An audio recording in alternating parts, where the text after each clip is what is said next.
What's up guys, it's Danta. So I honestly didn't expect so many people to enjoy the Transmog video that I uploaded last week, but apparently a lot of you are just as into Transmog as I am, which is awesome. So I figured I'd make another one. This time I'm going to show you 5 of my coolest cloth Transmog sets. And yeah, each Transmog set has another weird ass story, and this time I actually tried voice acting them as well. Now I don't know why, but coming up with these ridiculous backstories and performing them in totally messed up voices is just way too fun. Especially now that I finally got a proper equalizer setup for my Elgato Wave 3 mic. Now I still prefer making leather or plate sets just because they offer way more flexibility whenever it comes to putting together a cool looking Transmog set. By the way, I will have all of the Transmog items used in the description again, so don't forget to check that out. Now while I was working on these Transmog sets, I kept running into the same problem, color matching. World of Warcraft has a ridiculous number of different shades of black, yellow, red, blue, purple, you name it, and half of them just don't go together. It actually annoyed the living hell out of me. I really hope that Blizzard gives us a dyeing system after they implement player housing. Anyway, I got a bunch of DMs from people that wanted to show their Transmog sets after the last video. So to make it a lot easier for you guys, I made a Discord channel. The link is in the description below. So if you want to show people your Transmog, find people to do certain achievements with, or just simply want to hang out, then don't forget to join the Discord channel. Now if you have a really good Transmog set, I might feature it in a future Transmog video. With all of that out of the way, let's get into the Transmogs and probably mess up my voice. The Eternal Watcher is a shadowy watcher for the Void. You can never escape him. He's like the Heimdall for the Void Lords. If someone needs to be found, he will hunt you down no matter where you hide. Rumor has it that those glowing eyes don't just spot you, they can see your future too. Once you are found and marked, an eldritch being will drag you down into the depths of the Void. Now as for the pieces that I'm using the Season 1 Warlock tier helmet, which drops from Heroic Nerubar Palace. I'm pretty sure there's also a non-tier version of this helm, so if you get that one, you can wear it on any other cloth wearer. Even on a Shadow Priest. I do wish the silver parts were a bit darker, but it still looks awesome. The shoulders are from Mythic Ny'alotha, the chest is from Heroic Painsmith in Sanctum of Domination. For the waist I'm using the Nightfall Darkcaster's Court. You get this by doing the daily quests for the new Nightfall faction in patch 11.1.5. It can drop from the enemies you kill during those dailies, and I think it can also drop from the chests that you get after completing them. Legs and wrists don't really matter here since they are completely hidden. The boots are from the Emerald Nightmare normal, but honestly you can go for whichever boots you like. The gloves that I'm using drop from Valinor, which is a world boss in Bastion, but if you want to make it yourself a lot easier, just grab the normal Castelnavria gloves, they are literally the same model. And for the weapon I'm using Shandai, Watcher of Cosmos, which drops from Mythic Radan in Ny'alotha. Now if you turn around in this Transmog, you will notice that all of the eyes on your gear are watching you. It's creepy, but in a good way. Now if you are not using a staff, you could also go with the Shard of the Empire dagger from Mythic Carapace of N'Zoth, and then just pair it with an offhand. Winston, coming in. The Sunfire Executioner is a ruthless enforcer, summoned whenever the church uncovers a heretic foolish enough to defy the Sun God's rule. You are the vessel of the Sun God's unbreakable will, wearing armor which is forged in pure solar fire. When the heretics start crying, you don't even blink. No emotion, no mercy. When your commander shouts, "Kill them all," that's when you get a smile on your face, because this means that those who dared to resist are now getting reduced to ash in a blinding blast of sunfire. Now let's go over the pieces that I'm wearing. Oh boy, I hope you guys like my Winston impression. I'm using the helm that you get after completing the Rook Rally quest on the Isle of Dorn. The exoskeleton shoulders go insanely well with both the helm and the chest. These shoulders drop from Skolax in the Sepulchre on Mythic. The chest also drops in the Sepulchre raid on Mythic. The legs don't matter, since you can't even see them. For the waist, I'm using the Consecrated Cord, which you can craft if you have the War Within tailoring profession. The gloves I'm using, drop from Sotanator, I guess he's called, which is a demon boss from the Legion invasion points on Argus. The bracers also don't matter. For the cloak, I'm using the Scarlet Zealot's cloak, which you could get from the trading post a while ago. Now, if you don't have this cloak, you could also use the Mineral Sparked Cape instead, which you can buy from the renowned vendor in Donegal. And finally, the weapon. I'm using the Algari Heavy Staff, obviously. It fits the whole theme perfectly, but there are a lot of other options too, especially if you are playing a priest.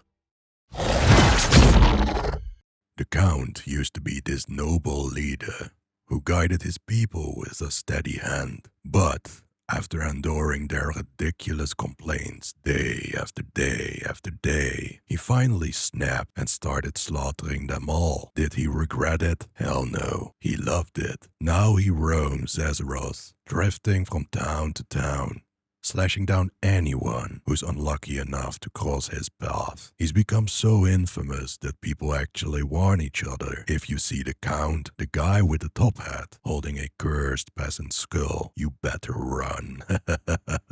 Now this set is super simple, but honestly it looks really good in my opinion. The helmet that I'm using is the Court Patron's top hat. You can get it by purchasing the Court Patron's Elegance set from Obsidian in Donegal. The shoulders are from the Occult Peddler set, which you can also buy from Obsidian. They match the top hat perfectly. For the chest, waist and feet, I'm using pieces from the Sinful Fentir set, which you can buy for 10k anima in the Fentir Covenant Hall. You will need to be Renown 77 to unlock it. Now the cloak and gloves come from the Sinful Inquisitor set, which is also available from the Fentir Renown vendor for 10k anima. But this set is unlocked at the Renown level 64. The legs that I'm using dropped a long time ago from Commander Alexius. He is a boss that shows up during a Legion invasion in Stormheim.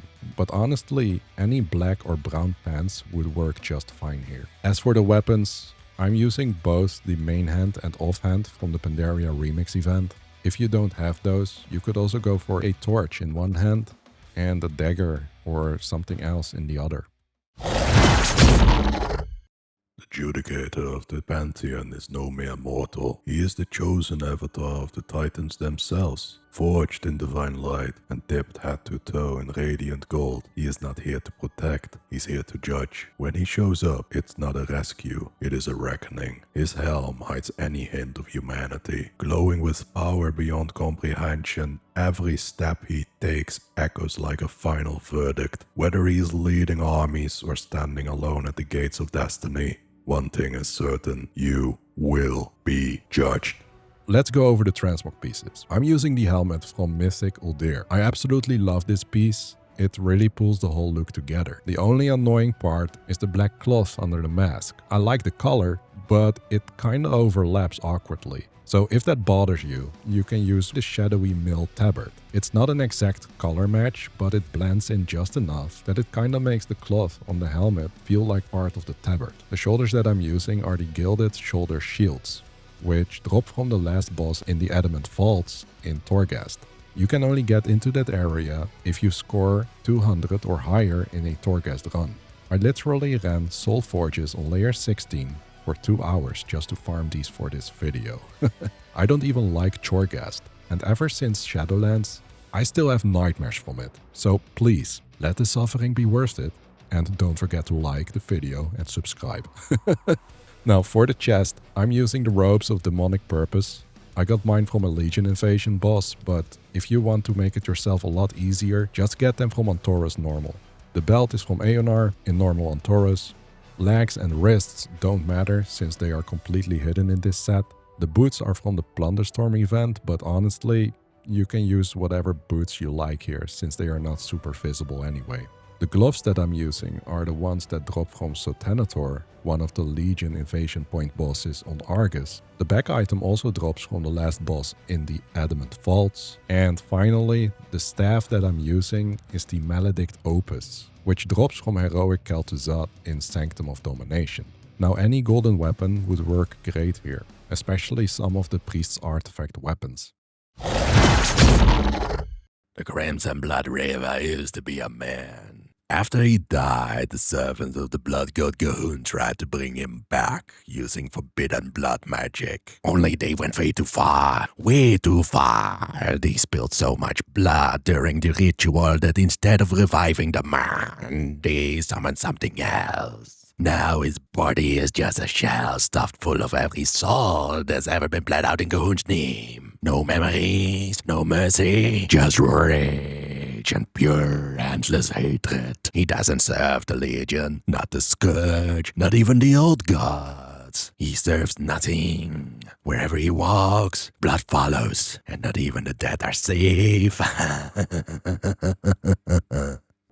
Alright, so before my voice is completely gone, let's go over the Transmog. So I'm wearing the Diabolic helm from completing the Mage Tower challenge on a Warlock. One cool detail you will notice is that if you jump while wearing this helmet, these demonic wings will pop out of your back. It looks really sick. Oh, and just a tip for those that are looking to start the Mage Tower challenge now. Item level doesn't matter. What really matters is having the War Within enchants on all of your gear. With those enchants, most of these DPS and tanking Mage Tower challenges become way easier. Now the shoulders are from the trading post. For the shirt, I'm using the Duelist Midnight Doublet, which you can buy from the Trial of Style vendor. The chest I'm using is the Bloodhunter harness, also from the trading post. The coolest thing about this chest piece is that it overlaps with the shirt and creates these bloody effects on the black fabric. It actually looks amazing. The belt is from the Pandaria PvP vendor. It is really simple, but fits the theme actually pretty well. I'm using the pants that you can craft with Dragonflight tailoring. I couldn't find a pair of pants that are as black as the shirt, but